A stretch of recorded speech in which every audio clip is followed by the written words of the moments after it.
Podiatrist Scott Kilberg, the Video Foot Doc, here with another video for you on all things foot and ankle. I treat a lot of cases of foot pain, and a lot of times people come into my office with a concern for their foot pain, specifically a concern as to whether or not they have gout. Now, gout is a very popular disease. It's been known for centuries. It basically is most popular because it was known as the disease of the royalty, because it has a lot of basis in how it forms due to a rich diet. And so royalty would often develop this disease as a result of their diet. And so gout often gets blamed for all sorts of cases of foot pain. Well, the fact of the matter is that gout is a very specific condition and has a very specific set of symptoms, and the vast majority of the time is not the cause of foot pain. Let me explain to you a little bit about what gout is. Gout is basically a disease, an inflammation disease, that involves primarily joint tissue that forms because of an excess amount of a chemical called uric acid. Now, uric acid is a compound that is basically the result of digestion of certain types of foods. As this compound is created, it's essentially in a crystal form, and it gets dissolved in the bloodstream, circulates around for a little while, and then is removed by the kidneys in the urine, which is how you get rid of uric acid. Well, people who develop gout, unfortunately, are not able to remove this uric acid as efficiently as other people, and even a smaller percentage of people actually make too much uric acid.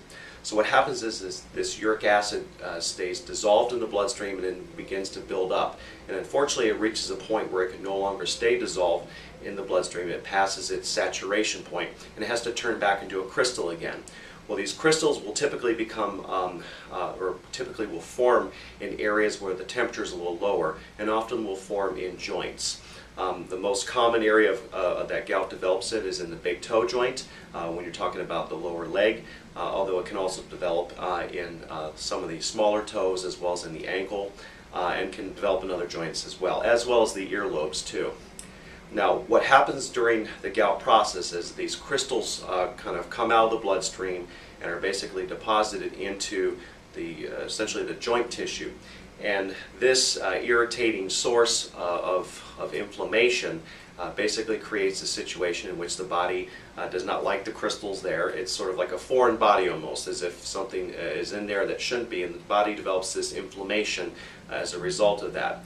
Now, gout symptoms are very, very painful, and oftentimes the joint will become very red, very warm, and even the simple touch of the joint, such as from a bed sheet, will create a lot of pain.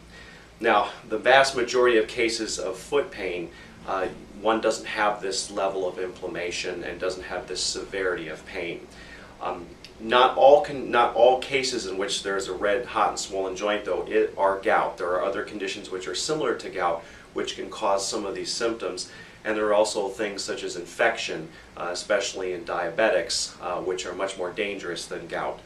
Gout in and of itself does eventually go away as the inflammation process passes, but due to the severity of the pain, most of the time it's treated to help ease through this and accelerate the reduction of the inflammation so that the joint returns to a normal state.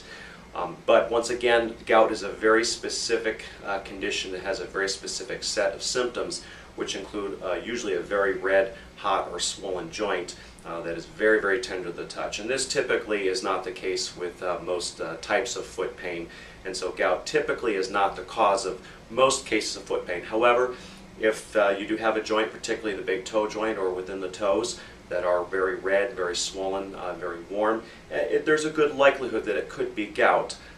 However, there are other things, as I said, that can cause this, and it's best, certainly in the case of someone who's concerned for an infection, to get the joints checked out to make sure that the proper diagnosis is made and the proper treatment is made.